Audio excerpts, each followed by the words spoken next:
आत्मिक शक्तियां उच्च होते हुए भी सांसारिक रुचियों के सम्मुख परास्त क्यों हो जाती हैं? आज तक नहीं हुई। आज तक आध्यात्मिक रुचियां सांसारिक रुचियों के सामने कभी परास्त नहीं हुई हैं। आप कहेंगे गलत कह रहा हूं, क्योंकि आपको अपने भीतर रोज पराजय मालूम होती होगी। लेकिन मैं आपको कहूं, आपको आध्यात्मिक रुचि है? जो पराजित होती है वो है ही नहीं, सिर्फ एक आध्यात्मिक विचार है, सुना हुआ। कोई अगर ये कहे कि हीरों के मौजूदगी में भी कंकड़ों के सामने हीरे पराजित हो जाते हैं, तो हम क्या कहेंगे? हम कहेंगे हीरे वहां होंगे ही नहीं। हीरे काल्पनिक होंगे और कंकड़ असली होंगे, तो हीरे हार जाएंगे और कंकड़ जीत जाएंगे। और हीरे अगर वास्तविक हुए तो कंकड़ों के सामने कैसे हार जाएंगे? आप सोचते होंगे कि हमारे जीवन में तो सांसारिक वृत्तियां हमारी सब आध्यात्मिक वृत्तियों को पराजित कर देती हैं। आध्यात्मिक वृत्तियां कहां हैं? तो जो पराजय मालूम होती है वो केवल काल्पनिक है, दूसरा पक्ष मौजूद ही नहीं है। आप निरंतर सोचते होंगे कि घृणा जीत जाती है और प्रेम हार जाता है, लेकिन प्रेम है कहां? आप सोचते होंगे धन को पाने की आकांक्षा जीत जाती है और परमात्मा को पाने की आकांक्षा हार जाती है, वो है कहां?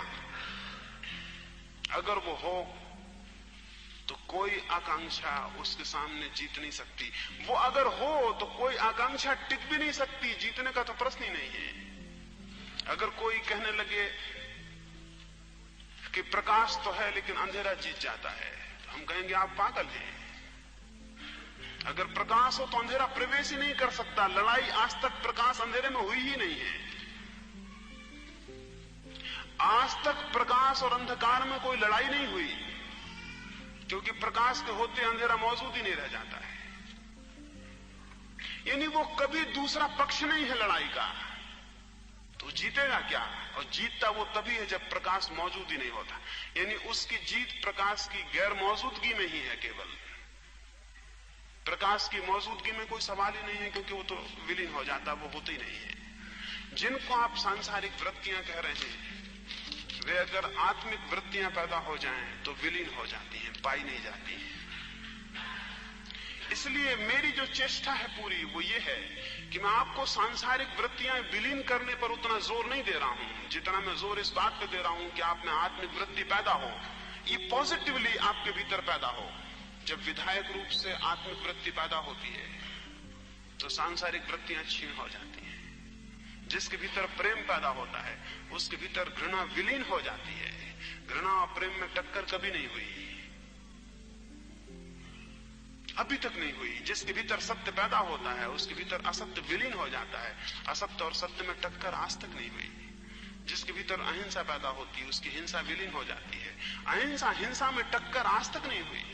पराजय का तो प्रश्न ही नहीं है, मुकाबला ही नहीं होता। हिंसा इतनी कमजोर है कि अहिंसा के आते ही छीन हो जाती है। अधर्म बहुत कमजोर है, संसार बहुत कमजोर है, अत्यंत कमजोर है। इसलिए हमारा मुल्क संसार को माया कहता रहा। माया का मतलब जितना कमजोर है कि जरा सा छुआ की विलीन हो जाए, मैजिकल है। जैसे कोई ने झाड़ बता दिया आपको कि आम का झाड़ लगा हुआ है, लेकिन वो जादू का झाड़ है, आप पास गए पाया वो नहीं है। कहीं रात को एक रस्सी लटकी हुई देखी और आपने समझा सांप है, और आप पास गए और पाया सांप नहीं है। तो वो जो रस्सी में सांप दिखाई पड़ा था वो माया था, वो सिर्फ दिख रहा था नहीं। इसलिए हमारा मुल्क के संसार को माया कहता है, क्योंकि जो इसके करीब जाएगा वो पाएगा सत्य को देखते से कि संसार है ही नहीं। जिसको हम संसार कह रहे हैं उसने आज तक सत्य का मुकाबला नहीं किया है। इसलिए जब आपको लगता है कि हमारी वृत्तियां आध्यात्मिक हार जाती हैं, तो एक बात स्मरण रखें, वे वृत्तियां आपकी काल्पनिक होंगी, किताबों में पढ़ के सीख ली होंगी, वे आपके भीतर है नहीं। बहुत लोग, एक व्यक्ति मेरे पास आए, वो मुझसे पूछते थे कि पहले ऐसा होता था कि मुझे भगवान का अनुभव होने लगा था, अब मुझे नहीं होता। मैंने उनसे कहा वो कभी नहीं हुआ होगा, या आज तक कभी हुआ है कि भगवान का अनुभव होने लगे और फिर वो ना हो? मुझे अनेक लोग आते हैं, वो कहते हैं पहले हमारा ध्यान लग जाता था, अब नहीं लगता। मैंने कहा वो कभी नहीं लगा होगा, क्योंकि ये असंभव है कि वो लग गया हो फिर ना लगा हो जाए। जीवन में श्रेष्ठ सीढ़ियां पाई जा सकती हैं, खोई नहीं जा सकती। इसको स्मरण रखें, जीवन में श्रेष्ठ सीढ़ियां पाई जा सकती हैं, खोई नहीं जा सकती। खोने का कोई रास्ता नहीं है। ज्ञान दिया जा सकता है, उपलब्ध किया जा सकता है, खोया नहीं जा सकता। ये असंभव है। पर होता क्या है, हमारे भीतर शिक्षा से, संस्कारों से कुछ धार्मिक बातें पैदा हो जाती हैं। उनको हम धर्म समझ लेते हैं, वे धर्म नहीं है, वे केवल संस्कार मात्र हैं। संस्कार और धर्म में भेद है। बचपन से आपको सिखाया जाता है कि आत्मा है, आप भी सीख जाते हैं, रट लेते हैं, याद हो जाता है, ये आपकी मेमोरी का, स्मृति का हिस्सा हो जाता है। बाद में आप भी कहने लगते हैं आत्मा है, और आप समझते हैं कि हम जानते हैं कि भीतर आत्मा है। आप बिल्कुल नहीं जानते। एक सुना हुआ ख्याल है, एक झूठी बात है जो दूसरे लोगों ने आपको सिखा दी है, आपको बिल्कुल पता नहीं है। फिर अगर ये आत्मा आपकी वासना के सामने हार जाए तो आप कहेंगे बड़ी कमजोर है आत्मा, की वासना के सामने हार जाती। ये आत्मा आपके पास है ही नहीं, सिर्फ एक ख्याल आपके भीतर है, और वो ख्याल समाज ने पैदा कर दिया है, वो भी आपका नहीं है। अपने अनुभव से जब आत्मिक शक्तियों की ऊर्जा जागती है तो संसार की शक्तियां तिरोहित हो जाती हैं, वे फिर नहीं पकड़ती हैं। इसे स्मरण रखें, और जब तक पराजय होती हो तब तक समझें कि जिसे आपने धर्म समझा है वो सुना हुआ धर्म होगा, जाना हुआ धर्म नहीं है। किसी ने बताया होगा, आपने अनुभव नहीं किया है। माँ बाप से सुना होगा, परंपराओं ने आपसे कहा है, आपके भीतर घटित नहीं हुआ है। यानी प्रकाश आप सोचते हैं कि है नहीं, इसलिए अंधकार जीत जाता है। और जब प्रकाश होता है उसका होना ही अंधकार की पराजय है। अंधकार से प्रकाश लड़ता नहीं है, उसका होना ही, उसका एग्जिस्टेंस मात्र, उसकी सत्ता मात्र अंधकार की पराजय है। इसे स्मरण रखें। और जो थोथी धार्मिक प्रवृत्तियां, आध्यात्मिक प्रवृत्तियां हारती हों, उन्हें थोथा समझ के बाहर फेंक दें। उनका कोई मतलब नहीं है। वास्तविक वृत्तियों को पैदा करने की समझ तभी आप में आएगी जब थोथी वृत्तियों को फेंकने की समझ आ जाए। हम में से बहुत से लोग अत्यंत काल्पनिक चीजों को ढोते रहते हैं जो उनके पास नहीं है। यानी हम ऐसे भिखमंगों में से हैं जो अपने को बादशाह समझे रहते हैं, जो कि हम नहीं है। इसलिए जब खीसे में हाथ डालते हैं और पैसे नहीं पाते तो हम कहते हैं ये बादशाहत कैसी है। वो बादशाहत है ही नहीं। भिखमंगों को एक शौक होता है बादशाह के सपने देख लेने का, और सभी भिखमंगे जमीन पर बादशाह होने के सपने देखते रहते हैं। तो जितने हम सांसारिक होते हैं, हम में से लोग उतने ही धार्मिक होने के सपने भी देखते हैं। सपनों की कई तरकीबें हैं। सुबह मंदिर हो आते हैं, कभी कुछ थोड़ा दान दक्षिणा भी करते हैं, कभी व्रत उपवास भी रख लेते हैं, कभी कोई गीता कुरान बाइबल भी पढ़ लेते हैं। तो ये भ्रम पैदा होता है कि हम धार्मिक हैं। ये सब धार्मिक होने का भ्रम पैदा करने के रास्ते हैं। और फिर जब ये धार्मिक प्रवृत्तियां जरा सी सांसारिक प्रवृत्ति के सामने हार जाती तो बड़ा क्लेश होता है, बड़ा पश्चाताप होता है। और हम सोचते हैं कि धार्मिक प्रवृत्तियां कितनी कमजोर हैं और सांसारिक प्रवृत्तियां कितनी प्रबल हैं। आप में धार्मिक प्रवृत्तियां है ही नहीं। धर्म होने का आप धोखा अपने को दे रहे हैं। तो जो प्रवृत्ति हारती हो वासना के समक्ष, उसे जानना कि वो मिथ्या है, ये कसौटी है।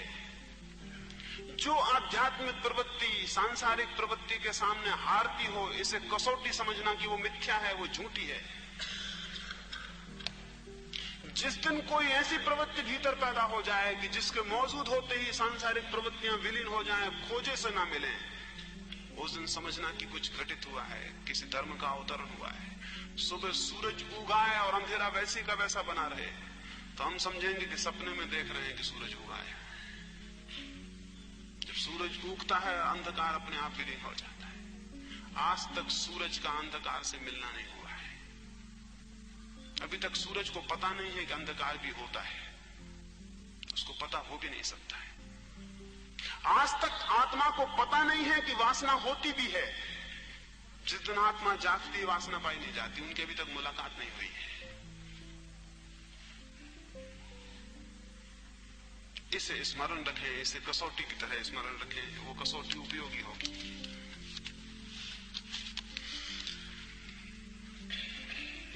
इस साधना में तपश्चर्या की जरूरत है या नहीं?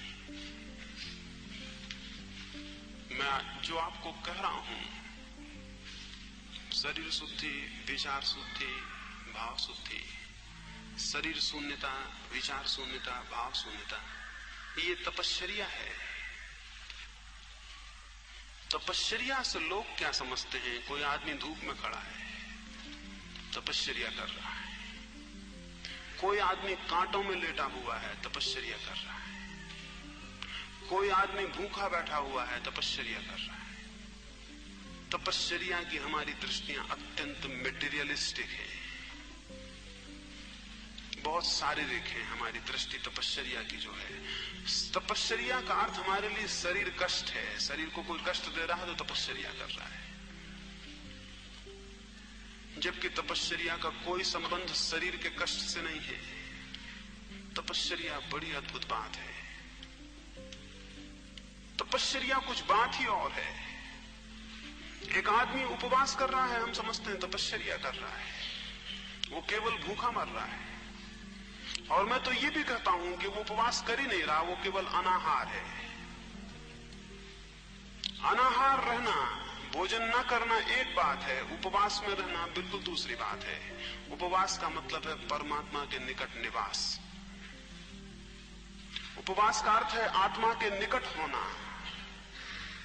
उपवास का अर्थ है आत्मा के सानिध्य में होना। और अनाहार का क्या मतलब है? अनाहार का मतलब है शरीर के सानिध्य में होना। वे विपरीत बातें हैं। भूखा आदमी शरीर के सानिध्य में होता है, आत्मा के सानिध्य में नहीं। उससे तो पेट भरा हुआ आदमी कम सानिध्य में होता है शरीर के, क्योंकि भूखा आदमी पूरे वक्त भूख की और पेट की और शरीर के संबंध में सोचता है। उसके चिंतन की धारा शरीर होती है। उसका आंतरिक सानिध्य शरीर से और रोटी से होता है। अगर भूखा रहना कोई सद्गुण होता तो दरिद्रता गौरव हो जाती। अगर भूखे मरना कोई आध्यात्मिकता होती तो दरिद्र मुल्क आध्यात्मिक हो जाते। लेकिन आपको पता है कोई दरिद्र मुल्क कभी आध्यात्मिक नहीं होता, आज तक नहीं हुआ है। जब कोई कौम समृद्ध होती है तब वो धार्मिक हो पाती है। जिन दिनों की आपको स्मरण है, जब ये पूरब के मुल्क धार्मिक थे, भारत धार्मिक था, बड़े समृद्धि के, बड़े सुख के, बड़े सौभाग्य के दिन थे। वे महावीर और बुद्ध राजाओं के पुत्र थे। जैनों के 24 तीर्थंकर राजाओं के पुत्र थे। ये आकस्मिक नहीं है। अभी तक किसी दरिद्र घर में कोई तीर्थंकर क्यों पैदा नहीं हुआ?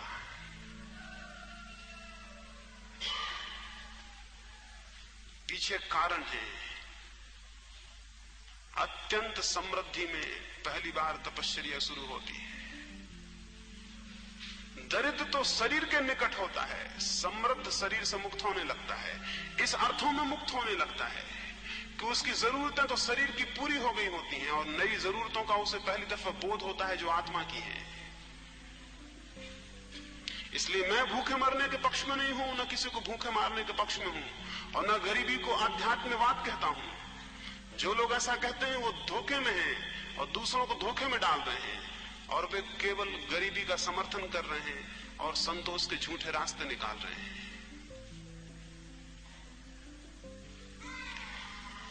भूखे रहने का कोई मूल्य नहीं है, उपवास का मूल्य है। हाँ, ये हो सकता है कि उपवास की हालत में भोजन का स्मरण न रहे और अनाहार हो जाए, ये बिल्कुल दूसरी बात है। महावीर तपश्चर्या करते थे तो भूखे रहने की नहीं करते थे, अब उपवास की कर रहे थे। उपवास का मतलब है वो निरंतर कोशिश कर रहे थे कि आत्मा के सानिध्य में पहुंच जाऊं। किसी घड़ी जब वो आत्मा के सानिध्य में पहुंच जाते थे, शरीर का बोध भूल जाता था। ये घड़ियां लंबी हो सकती हैं, 1 दिन 2 दिन महीना भी बीत सकता है। महावीर के बाबत कहा जाता 12 वर्षों की तपश्चर्या में उन्होंने केवल 350 दिन भोजन लिया। महीने और 2-2 महीने भी बिना भोजन के बीते। आप सोचते हैं भूखे अगर रहते तो 2 महीने बीत सकते थे? भूखा आदमी तो मर जाता, लेकिन महावीर नहीं मरे, क्योंकि शरीर का बोध ही नहीं था उन क्षणों में। आत्मा का इतना निकटता थी, इतना सानिध्य था कि शरीर है इसका भी पता नहीं था। और ये बड़े रहस्य की बात है, अगर आपको शरीर है इसका पता ना रह जाए तो शरीर बिल्कुल दूसरी व्यवस्था से काम करने लगता है, उसे भोजन की जरूरत नहीं रह जाती। अब ये एक बड़ी वैज्ञानिक बात है। अगर आपको बिल्कुल शरीर का बोध न रह जाए तो शरीर बहुत दूसरी व्यवस्था से काम करने लगता है और उसे भोजन की उतनी जरूरत नहीं रह जाती। और जितना व्यक्ति आत्मिक जीवन में प्रविष्ट होता है उतना ही वो भोजन से बहुत सूक्ष्म शक्ति को उत्पन्न करना संभव उसके लिए हो जाता है, जो कि सामान्य व्यक्ति को संभव नहीं होता। तो महावीर जब भूखे रहे उसका कुल कारण इतना है कि वे आत्मा के इतने निकट थे कि उन्हें याद नहीं रहा। पीछे संभवतः एक घटना घटी।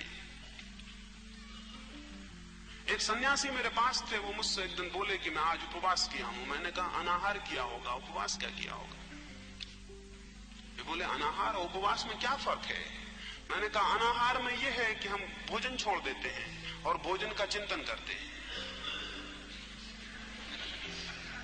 और उपवास का अर्थ यह है कि हमें भोजन से कोई मतलब ही नहीं होता, हम आत्मा के चिंतन में होते हैं और भोजन भूल जाता है। उपवास तो तपश्चर्या है और अनाहार शरीर कष्ट है, शरीर दमन है। अनाहार अहंकारी लोग करते हैं, उपवास निरअहंकारी करते हैं। अनाहार में दंभ की तृप्ति होती है। मैंने इतने दिन अनाहार रहा, चारों तरफ प्रशंसा और सुख सुनने में आता है, चारों तरफ धार्मिक होने की खबर फैलती है। थोड़े से शरीर कष्ट में इतने दंभ की तृप्ति होती है, तो जो बहुत दंभी होते हैं वो इतना करने को राजी हो जाते हैं। ये मैं आपसे स्पष्ट कहूं, ये अहंकार की ही वृत्तियां हैं, ये धर्म की वृत्तियां नहीं है। धार्मिक व्यक्ति जरूर उपवास करते हैं, अनाहार नहीं करते। उपवास का मतलब यह है कि वे सतत संलग्न होते हैं इस चेष्टा में कि आत्मा की निकटता मिल जाए। और जब वे आत्मा के निकट होने लगते हैं तो कभी ऐसे मौके आते हैं कि भोजन भूल जाता है, स्मरण नहीं होता। इसे मैं हर तरह से आपको कहूं, यानी न केवल ये इस मामले में बल्कि हर मामले में सही है। कल पीछे मैं सेक्स की और प्रेम की बात आपसे कर रहा था, या कोई और बात हो। जो आदमी सेक्स के दमन में लगा है वो हमको तपस्वी मालूम होगा, जबकि वो तपस्वी नहीं है। तपस्वी वो है जो प्रेम के विकास में लगा है, और प्रेम के विकास से सेक्स अपने आप विलीन हो जाएगा। परमात्मा की निकटता जैसे जैसे मिलने लगेगी, शरीर के बाबत बहुत से परिवर्तन हो जाएंगे। शरीर की दृष्टि बदल जाएगी, देह दृष्टि परिवर्तित हो जाएगी। तपश्चर्या में उस विज्ञान को कहता हूं जिसके माध्यम से व्यक्ति मैं देह हूं इसे भूलकर मैं आत्मा हूं इसे जानता है। तपश्चर्या एक टेक्निक की बात है। तपश्चर्या एक टेक्निक है, एक सेतु है, एक रास्ता है जिसके माध्यम से व्यक्ति मैं देह हूं इसको भूल जाता है और उसे इस बोध का जन्म होता है कि मैं आत्मा हूं। लेकिन भ्रांत तपश्चर्याएं सारी दुनिया में चली हैं और उन भ्रांत तपश्चर्याओं ने बड़े खतरे पैदा किए हैं। उनसे कुछ दंभियों का दंभ तो तृप्त होता है, लेकिन जनमानस को नुकसान पहुंचता है, क्योंकि जनमानस समझता है यही तपश्चर्या है, यही साधना है, यही योग है। ये कुछ साधनाएं नहीं है, कुछ योग नहीं है। और एक बात आपको कह दूं, जो लोग इस तरह से शरीर दमन में उत्सुक होते हैं वे कुछ न्यूरोटिक होते हैं, थोड़े से विक्षिप्त होते हैं। और भी मैं आपको ये बात कहूं कि जो लोग अपने शरीर को कष्ट देने में मजा लेते हैं, ये वही लोग हैं जिन्होंने किसी दूसरे के शरीर को कष्ट देने में मजा लिया होता है। और ये केवल परिवर्तन की बात है कि जो कष्ट इन्होंने दूसरों को लेने में मजा लिया होता है, ये अपने शरीर को दे के ले रहे हैं। ये हिंसक लोग हैं, ये आत्महिंसा है, ये अपने साथ हिंसा है।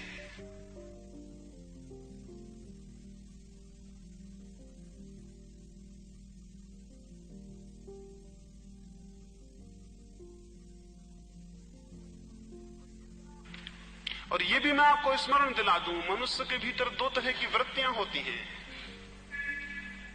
एक उसमें जीवन की वृत्ति होती है कि मैं जीवित रहूं, आपको ये शायद पता ना हो, उसमें एक मृत्यु की वृत्ति भी होती है कि मैं मर जाऊं। अगर मृत्यु की वृत्ति ना हो तो दुनिया में आत्महत्याएं नहीं हो सकती हैं। मृत्यु की एक सोई हुई वृत्ति, एक डेथ इंस्टिंक्ट हर आदमी के भीतर है। ये दोनों उसके साथ बैठी हुई हैं। वो जो मृत्यु की वृत्ति है वो अनेक बार आदमी को अपनी ही हत्या करने के लिए उत्सुक करती है, उसमें भी रस आना शुरू हो जाता है। कोई लोग एकदम आत्महत्या कर लेते हैं, कुछ लोग धीरे धीरे करते हैं। जो धीरे धीरे करते हैं वो हमें लगते हैं तपस्वी है। जो एकदम कर लेते हैं हम कहते हैं उन्होंने आत्महत्या कर ली। जो धीरे धीरे करते हैं वो हमें लगते हैं तपस्वी है। तपश्चर्या आत्महत्या नहीं है। तपश्चर्या का मृत्यु से संबंध नहीं, अनंत जीवन से संबंध है। तपश्चर्या मरने को नहीं और पूर्ण जीवन को पाने को उत्सुक होती है। तो तपश्चर्या की मेरी दृष्टि, जो मैंने अभी 3 सूत्र आपसे कहे हैं और 3 सूत्र की और हम चर्चा करेंगे, उन 6 सूत्रों से है। उन 6 सूत्रों में जो प्रवेश करता है। क्या आप नहीं सोचते, क्या ये तपश्चर्या है कि कोई व्यक्ति अपनी पत्नी को छोड़ के भाग जाए? हम इसको तपश्चर्या कहेंगे, हम इसको सन्यासी कहेंगे। जबकि ये हो सकता है ये पत्नी को छोड़ के भाग गया हो और पत्नी का चिंतन करता हो। तपश्चर्या ये है कि पत्नी पास बैठी रहे और भूल जाए। तपश्चर्या ये है कि पत्नी पास बैठी रहे और भूल जाए। तपश्चर्या ये नहीं है कि वो हम भाग जाएं दूर और चिंतन उसका चलता रहे। और स्मरण रखिए, जो लोग जिन चीजों को छोड़ के भागते हैं वे लोग उन्हीं चीजों का चिंतन करते रहते हैं। ये असंभव है कि उनको उन्हीं चीजों का चिंतन न चले, क्योंकि अगर वे ऐसे लोग होते कि उन चीजों का चिंतन उन्हें नहीं चलेगा तो उनकी मौजूदगी में भी नहीं चलता। और मैं आपको ये भी कहूं, चीजें जब मौजूद होती हैं तो उनका चिंतन नहीं चलता, जब वे मौजूद नहीं रह जाती तब चिंतन चलता है। क्या आपको खुद इसका अनुभव नहीं? जो मौजूद है उसका चिंतन नहीं चलता, चिंतन जो मौजूद नहीं रह जाता उसका चलता है।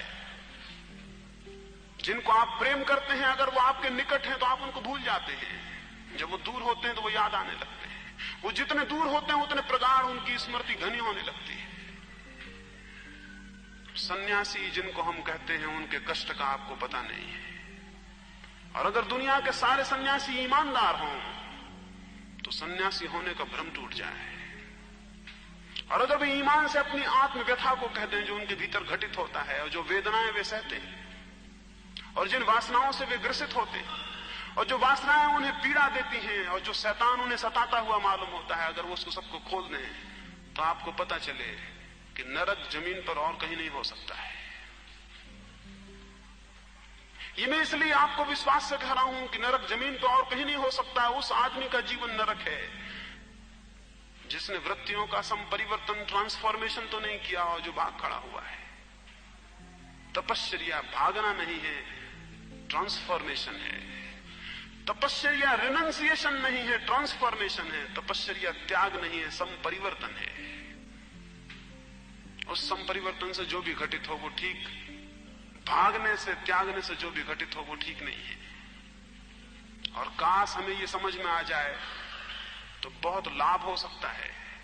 लाखों जीवात्माएं कष्ट भोग रही हैं, उनका मजा एक ही है, वो सिर्फ दंभ की तृप्ति का है। वो भी उनमें से थोड़ों का तृप्त हो पाता है, सभी का तृप्त नहीं हो पाता।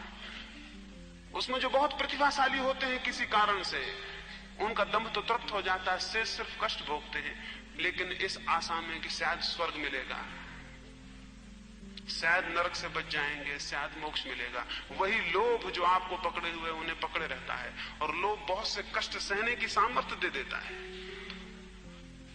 एक साधारण आदमी भी लोभ में बहुत कष्ट सह लेता है। एक साधारण धन का कामी भी कितने कष्ट सहता है धन को पाने में। स्वर्ग के लोभी भी सह लेते हैं। जब क्राइस्ट को लोग हत्या के लिए सूली पर ले जाने लगे तो उनके एक शिष्य ने पूछा, ये तो बता दें हमने आपके लिए ये सब छोड़ा, भगवान के राज्य में हमारे साथ क्या व्यवहार होगा। उसने कहा हमने आपके लिए सब छोड़ा, भगवान के राज्य में हमारे लिए क्या स्थान होगा, क्या व्यवहार होगा।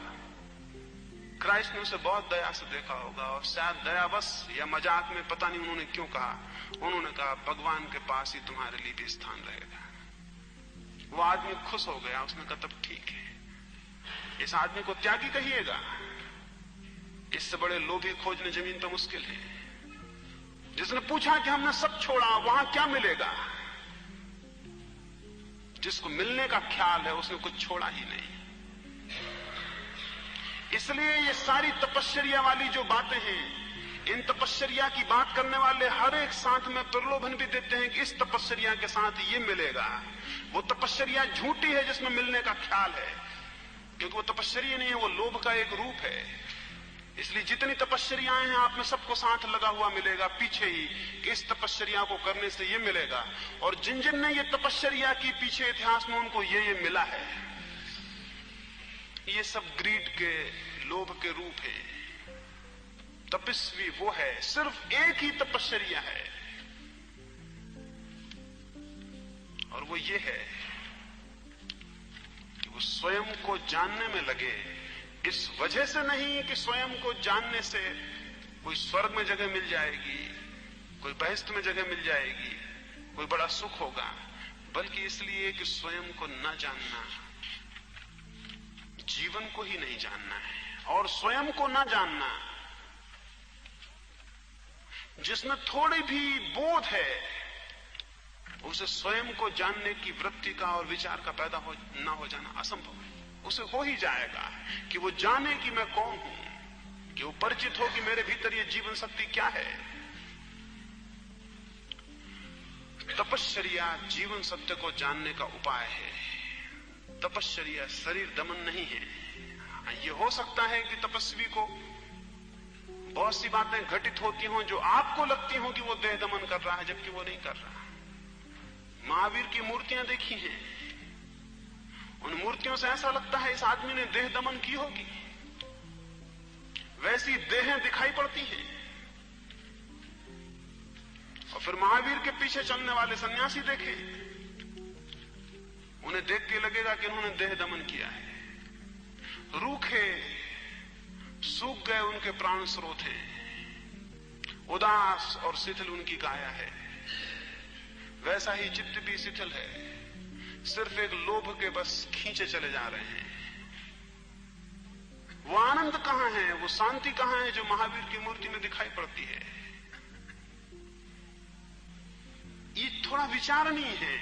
महावीर के शरीर पर जो भी परिणाम हुए होंगे, महावीर ने वस्त्र छोड़ दिए, हम सोचे उन्होंने वस्त्र छोड़ दिए क्योंकि उन्होंने सोचा कि वस्त्र को त्याग करना चाहिए, नहीं, क्योंकि उन्होंने जाना कि नग्न होने का भी आनंद है।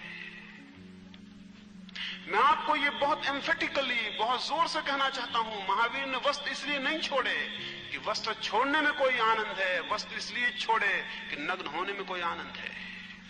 नग्न होना इतना आनंद है कि वस्त्र पहनना कष्ट हो गया।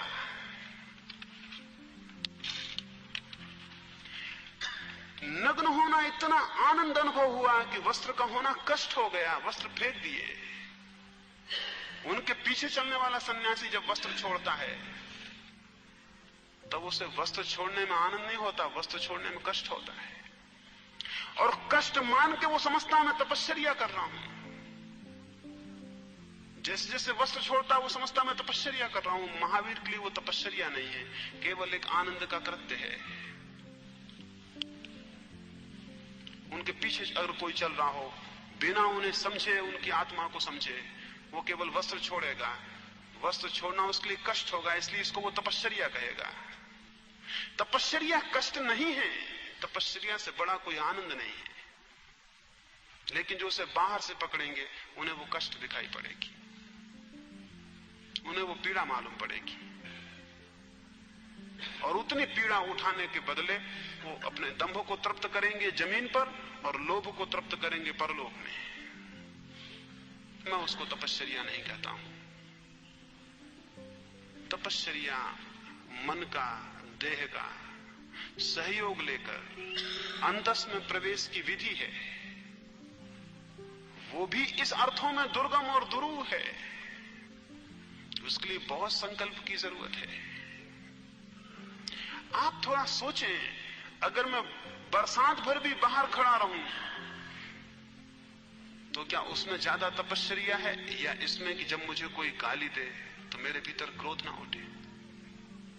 मैं कांटों पर लेटा रहूं उसमें ज्यादा तपश्चर्या है या इसमें कि जब मुझे कोई पत्थर मारे तो मेरे हृदय से उसके भीतर उसको पत्थर मारने की कल्पना ना उठे? किसमें तपश्चर्या है? कांटों पर लेटना सर्कस में भी कोई कर सकता है। धूप में खड़ा होना केवल एक अभ्यास है, और थोड़े दिन अभ्यास करने के बाद उसमें कोई मतलब नहीं है। वो बड़ा आसान है, वो बिल्कुल आसान है। नग्न रहना एक अभ्यास है। आखिर जमीन पर सारे आदिवासी नग्न रहते हैं, लेकिन उसको हम तपश्चर्या नहीं कहते, और हम जाकर उनके पैर नहीं पड़ते। क्या आप नग्न हैं तो आप बहुत बड़ा काम कर रहे हैं। हम जानते हैं ये उनका अभ्यास है, ये उनके लिए सहज है, इसमें कोई अड़चन नहीं है, कोई कठिनाई नहीं है। तपश्चर्या मात्र अभ्यास नहीं है कि किसी चीज का अभ्यास कर लिया, लेकिन हम अधिकतर जिनको तपस्वी कहेंगे उनमें से 100 में से 99 लोगों की हालत ऐसी है। मुश्किल से कभी कोई वो आदमी मिलेगा जिसकी तपश्चर्या उसकी आनंद का फल है, और जब आनंद का फल होती है तपश्चर्या तभी वो सत्य होती है। और जब वो दुख की आराधना होती है तब वो सुसाइडल इंस्टिंक्ट, वो आत्महत्या की वृत्ति का रूपांतर होती है, और कुछ भी नहीं होती। वो धार्मिक नहीं है, वो न्यूरोटिक है, वो विक्षिप्त होने की बात है। और दुनिया में अगर समझ बढ़ेगी तो ऐसे सन्यासी को हम चिकित्सालय भेजेंगे, मंदिर नहीं। और ये वक्त आएगा जल्दी कि ये समझ पैदा होगी, और हमें ऐसे आदमी का इलाज करवाना पड़ेगा जो अपने को कष्ट देने में रस ले रहा है। अगर शरीर के द्वारा भोगने में कोई रस आ रहा है किसी को, वो भी एक बीमार है। और अगर शरीर को दुख देने में किसी को रस आ रहा है, वो उल्टे छोर पर, वो भी बीमार है। शरीर के माध्यम से अगर भोगने में रस आ रहा है, ये एक बीमारी है, ये भोगी की बीमारी है।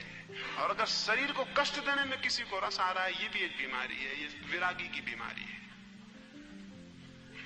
बीमारी से मुक्त वो है जो शरीर का उपयोग कर रहा है, शरीर से न तो रस ले रहा है, न उसके भोग से, न उसके त्याग से। शरीर केवल एक उपकरण है।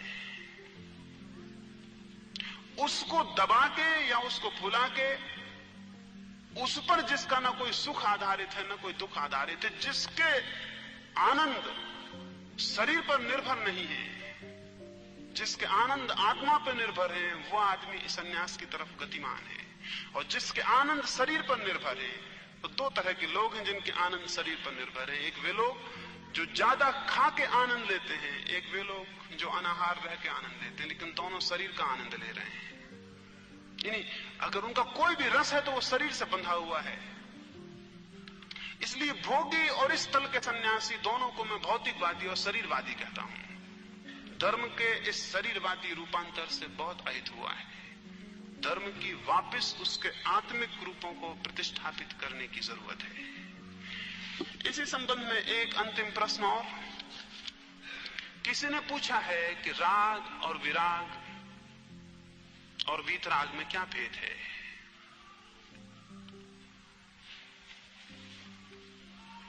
जो मैंने अभी बात कही उसे अगर समझेंगे तो राग का अर्थ है किसी चीज में आसक्ति, विराग का अर्थ है उस आसक्ति का विरोध। एक व्यक्ति धन इकट्ठा करता है, ये राग है, और एक आदमी धन को लात मार के भाग जाता है, ये विराग है। लेकिन दोनों की दृष्टि धन पर लगी है। जो इकट्ठा कर रहा है वो भी धन का चिंतन करता है, जो छोड़ के जा रहा है वो भी धन का चिंतन करता है। एक उसे इकट्ठा करके मजा ले रहा है कि मेरे पास इतना है, इससे उसका दंभ परिपूरित हो रहा है। दूसरा इससे दंभ को परिपूरित कर रहा है, मैंने इतने को छोड़ा है। आप हैरान होंगे जिनके पास धन है वो भी आंकड़े रखते हैं कि कितना है, और जिन्होंने छोड़ा है वो भी आंकड़े रखते हैं कि कितना छोड़ा है। साधुओं और सन्यासियों की फेहरिस्तें निकलती हैं, उन्होंने कितने उपवास किए हैं, कितने कितने प्रकार के उपवास किए हैं, सबका हिसाब किताब रखते हैं। क्योंकि त्याग का भी हिसाब होता है, भोग का भी हिसाब होता है, राग भी हिसाब करता है, विराग भी हिसाब करता है, क्योंकि दोनों की नजर एक है, दोनों का बिंदु एक है, दोनों की पकड़ एक है। वीतराग का अर्थ विराग नहीं है, वीतराग का अर्थ राग और विराग दोनों से मुक्त होना है।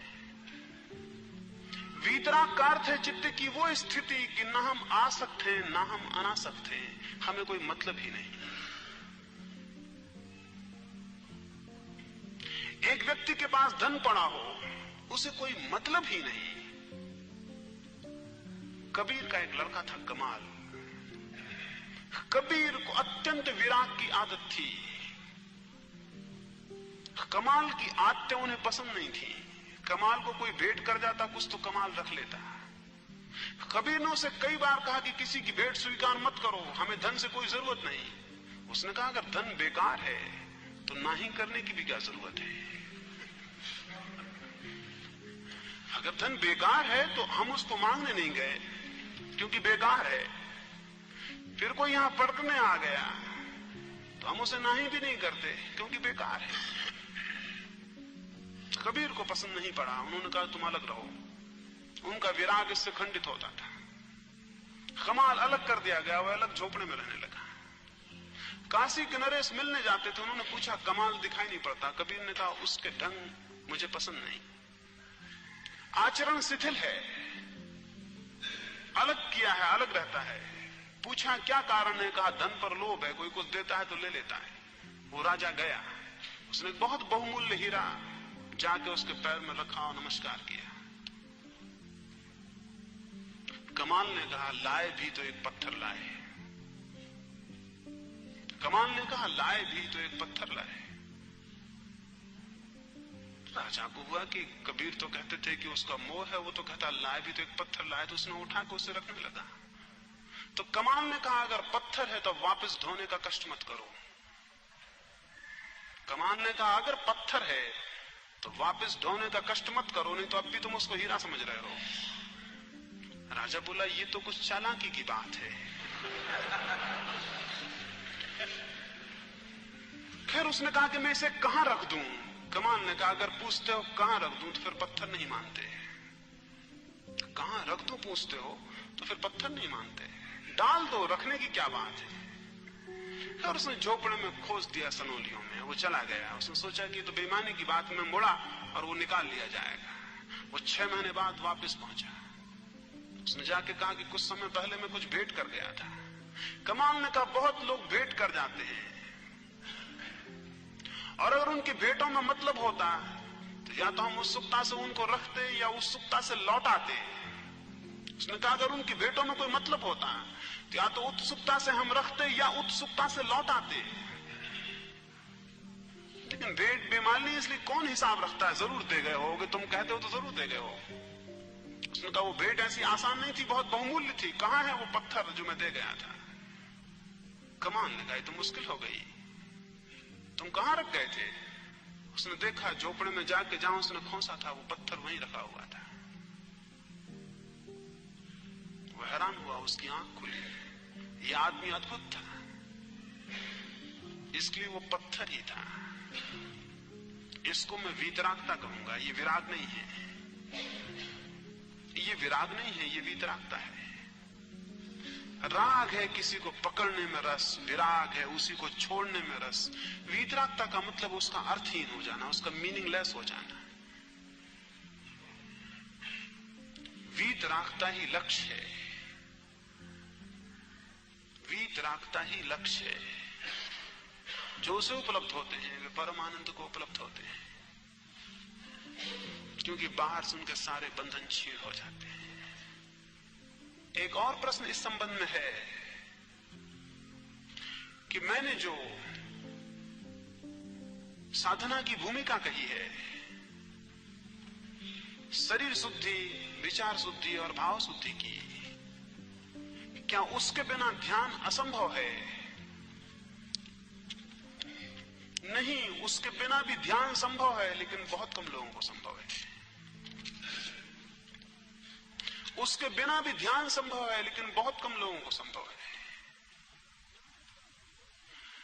अगर ध्यान का परिपूर्ण संकल्प से प्रवेश हो, इनमें से किसी को भी शुद्ध किए बिना ध्यान में प्रवेश हो सकता है, और प्रवेश होते ही ये सब शुद्ध हो जाएंगे।